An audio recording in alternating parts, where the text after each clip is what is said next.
Comment devenir minimaliste?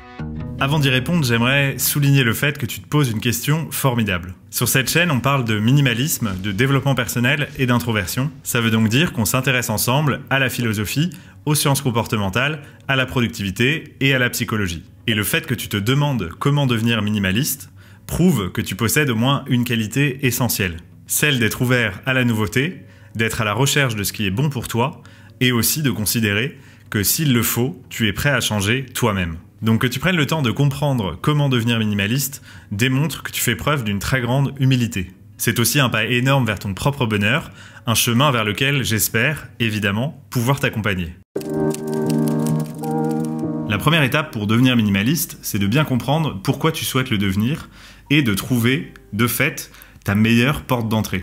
Alors ne t'en fais pas, la majorité des gens qui essaient de devenir minimaliste le font pour 5 raisons. Tu peux vouloir devenir minimaliste pour des raisons pratiques. Si par exemple tu veux réduire le temps que tu passes à faire le ménage chez toi, ou bien le temps que tu passes à entretenir tous les objets que tu possèdes. Tu peux aussi simplement vouloir être capable de te déplacer et de voyager beaucoup plus facilement et être moins dépendant des choses matérielles que tu possèdes. Si c'est ton cas, ta meilleure porte d'entrée sera probablement le désencombrement et l'esthétique minimaliste. En désencombrant progressivement ton environnement et en limitant tes possessions, tu vas petit à petit pouvoir intégrer des grands principes du minimalisme à ta vie de manière facile et donc durablement. Tu peux aussi souhaiter devenir minimaliste pour des raisons financières. Si tu vis avec peu de moyens, que ce soit par choix ou non, tu peux vouloir concentrer tes dépenses sur tout ce que tu considères comme essentiel. Dans ce cas-là, tu consommeras peu, mais de manière plus réfléchie et plus intentionnelle. C'est probablement par la porte du minimalisme financier, voire même du frugalisme, que tu tireras le plus de bienfaits et que tu pourras commencer à devenir minimaliste.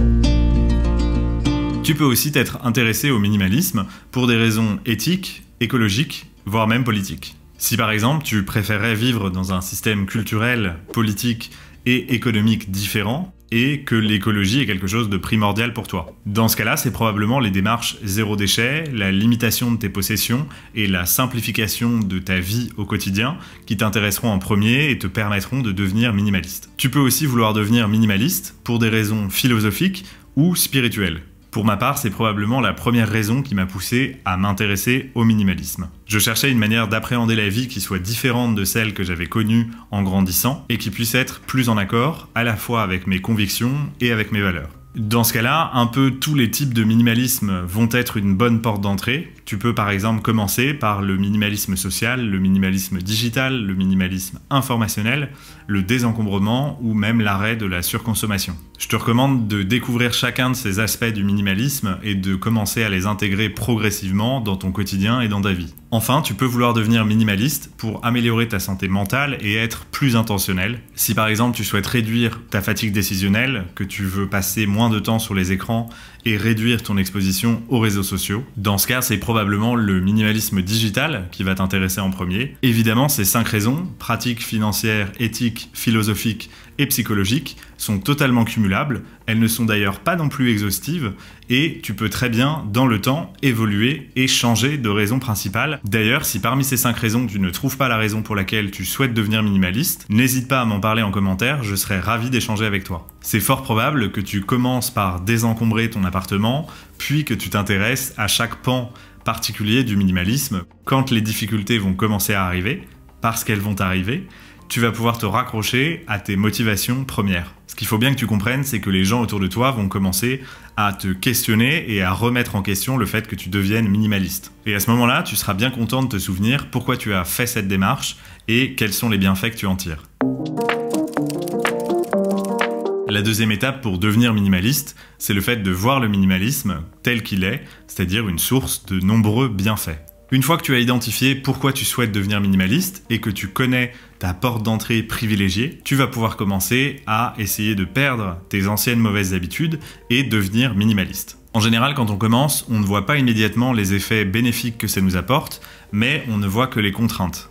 En fait, comme beaucoup de gens qui sont extérieurs au minimalisme, on va commencer à penser que c'est une corvée qu'on s'impose à soi-même qui est totalement inutile. Alors qu'en réalité, c'est tout l'inverse. Le minimalisme est un outil qui nous permet de mettre plus de choses qu'on aime dans notre vie et de retirer ce qu'on aime moins. On peut même dire que le minimalisme n'interdit rien, il crée plus de temps et d'espace pour ce qu'on aime. Et si tu as peur de te lancer dans le minimalisme, je te recommande fortement de le voir comme un jeu, comme une expérience de vie. Rappelle-toi qu'au début de chaque année, tu as 12 tranches de 30 jours qui te sont offertes. Et bien finalement, pourquoi pas utiliser une de ces 12 tranches pour faire une expérience? Il existe plein de challenges minimalistes sur 30 jours et c'est probablement un des meilleurs moyens de débuter. Tu peux très bien imaginer en faire un pour limiter ta garde-robe, en faire un autre pour commencer à désencombrer chez toi, et un troisième pour t'assurer que tu limites tout ce qui rentre dans ton environnement. Alors la troisième étape, c'est vraiment d'y aller progressivement. Comme je te le disais en début de vidéo, une des plus grosses erreurs que font les gens qui veulent devenir minimalistes, c'est de commencer trop vite par tout transformer, et du coup, ils subissent un espèce d'effet rebond et ils se remettent à consommer 2 fois plus qu'avant. Surtout ne t'inquiète pas, il n'y a pas de dieu du minimalisme, il n'y a pas de police du minimalisme, et ça n'est pas un sprint. Donc comme je te le disais, tu peux commencer par le désencombrement, le minimalisme financier, le minimalisme digital. Il n'y a pas d'obligation, il n'y a pas de règle.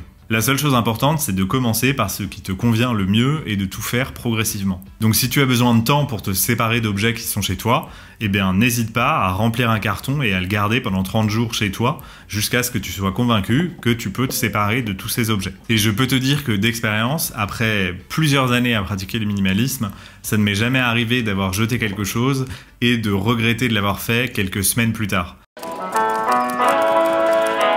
La quatrième étape, c'est de faire évoluer ta pratique et surtout de te créer ton propre minimalisme. Tu n'as pas besoin de crier sur tous les toits que tu es en train de devenir minimaliste. D'expérience, ça risque plus de t'apporter de l'incompréhension de la part des gens que des encouragements frénétiques. Donc il vaut mieux que tu avances toi-même dans ta démarche, et puis peut-être qu'au bout d'un moment, les gens autour de toi remarqueront que tu es plus heureux, plus satisfait, et que ta vie paraît plus simple, et qu'ils s'intéresseront à ce que tu as fait pour y arriver. Donc ne te décourage pas lorsqu'ils te diront que tu te compliques la vie inutilement, puisque très rapidement, tu pourras constater de la même manière que je l'ai constaté, que c'est tout l'inverse. Tous les minimalistes sont différents parce qu'ils ont chacun leur vie, chacun leur pratique, et qu'elle évolue au cours du temps. Donc ne perds pas de temps à te comparer aux autres minimalistes, crée ton propre minimalisme, celui qui te convient. Ce qui réunit les minimalistes, c'est le fait de vouloir consacrer plus de temps et d'espace à ce qui leur est essentiel. Après, libre à chacun d'interpréter ça de la manière qu'il souhaite et de définir ce qui lui est essentiel.